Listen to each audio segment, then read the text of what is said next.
రేపు జగన్మోహన్ రెడ్డి గారి ప్రోగ్రాంకి ఎవరు వెళ్ళడానికి లేదని లీడర్లకి నోటీసులు ఇస్తున్నారు. సామాన్యులను కూడా బెదిరిస్తున్నారు. వాళ్ళ అభిమానులు కూడా రోడ్డు మీద రావడానికి భయపడే పరిస్థితిని క్రియేట్ చేయాలని, భయభ్రాంతులు చేయాలని మీరు ప్రయత్నం చేస్తూ ఉన్నారు. మామూలుగా ఏ పిలిపించినా హౌస్ అరెస్టులు చేయడం, నాయకులకి నోటీసులు ఇవ్వడం పరిపాటి అయిపోయింది ఈ రాష్ట్రంలో. అంటే మిమ్మల్ని ఎవరు ప్రశ్నించకూడదు, ఎవరు గొంతు ఎత్తినా కూడా అణిచివేయాలనే లక్ష్యంగా మీరు పనిచేస్తున్నారు తప్ప చిత్తశుద్ధి లేదు. అంటే బయటికి ఆయన వచ్చే కొద్దీ మీలో వణుకు పెరిగిపోతుంది. మీరు చేస్తున్న తప్పుల్ని నిలదీసి కడిగేస్తున్నా ఉన్నారు జగన్మోహన్ రెడ్డి గారు అనే భయం అణువణువున కనిపిస్తుంది మీకు. నకిలీ లిక్కర్ ఫ్యాక్టరీని పెట్టుకుని నడుపుతున్నారు. ఒక పక్క ప్రభుత్వ ఆసుపత్రుల్ని, ప్రభుత్వ మెడికల్ కాలేజీలని ప్రైవేటు పరం చేసే కార్యక్రమం చేస్తూ ఉన్నారు. అసలు ఏ కాంక్షతో మీరు బతుకుతున్నారో మీకు ఏమైనా అర్థమవుతుందా? ఎలాంటి కాంక్షలతో మీరు ఈ ప్రభుత్వాన్ని నడుపుతున్నారో మీకు ఏమైనా తెలుస్తుందా? నకిలీ మద్యం తయారు చేస్తున్న ఫ్యాక్టరీలు బయటపడడం అనేది ఈ రాష్ట్ర చరిత్రలో తొలిసారి. పోనీ ఒకచోట కాదు, రాష్ట్రం నలుమూలలా విస్తరించేశారు, మాఫియా విస్తరించినట్టు. ఇవాళ గిరిజన ప్రాంతాలతో సహా అన్ని ప్రాంతాల్లో వైద్య ఆరోగ్య సేవలు ఉత్తమంగా అందించాలనే ఉత్తమ లక్షణంతో శాశ్వతంగా ఆసుపత్రులు నిర్మాణం చేసి, శాశ్వతంగా మెడికల్ కాలేజీలు నిర్మాణం చేసి, వేలాది సీట్లు కొత్తగా మెడికల్ సీట్లు తీసుకొస్తే మీకేంటి బాధ? జగన్మోహన్ రెడ్డి గారికి పేరు వస్తుందని. జగన్మోహన్ రెడ్డి గారికి పేరు వస్తుంది కాబట్టి ఈ కాలేజీలని నడపకూడదు. కాబట్టి ఆయన వస్తే ఉద్యమం తీవ్రతరం అవుతుంది కాబట్టి రోడ్డు మీదకి రానివ్వకూడదు.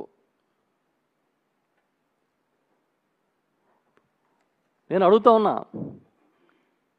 మాకవరపాలెం వరకు హెలికాప్టర్ ద్వారా వెళ్ళేందుకు అనుమతి కోరితే పరిశీలిస్తామంట ఎస్పీ గారు చెప్తున్నాడు.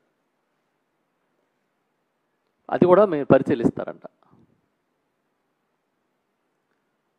మేమైతే క్లియర్గా ప్రభుత్వానికి, పోలీస్ శాఖకి 3 రోజుల క్రితమే ఇన్ఫర్మేషన్ ఇచ్చాము, లేఖలు రాసాం. ఎయిర్పోర్ట్లో దిగుతారు. సమీపమైన ఎయిర్పోర్టు మాకవరపాలెనికి, నర్సీపట్నానికి అతి దగ్గరలో ఉన్న ఎయిర్పోర్టు విశాఖపట్నమే. అక్కడే దిగుతారు. ఆ ఎయిర్పోర్ట్ నుంచి బై రోడ్డు వెళ్ళాల్సిందే, వేరే మార్గం లేదు కాబట్టి బై రోడ్డే వెళ్తారు.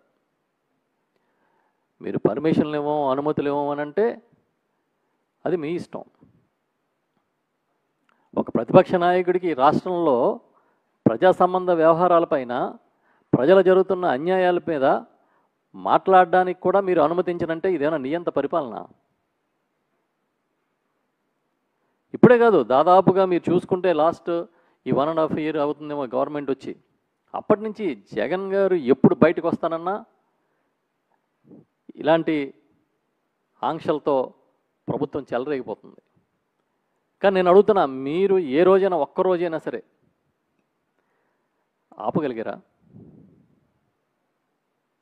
అంత జనాదరణ ఉన్న నాయకుడు, ఒక మాజీ ముఖ్యమంత్రి ఒక సమస్య కోసం బయటకు వస్తే మీకు ఎందుకు అంత వణుకు?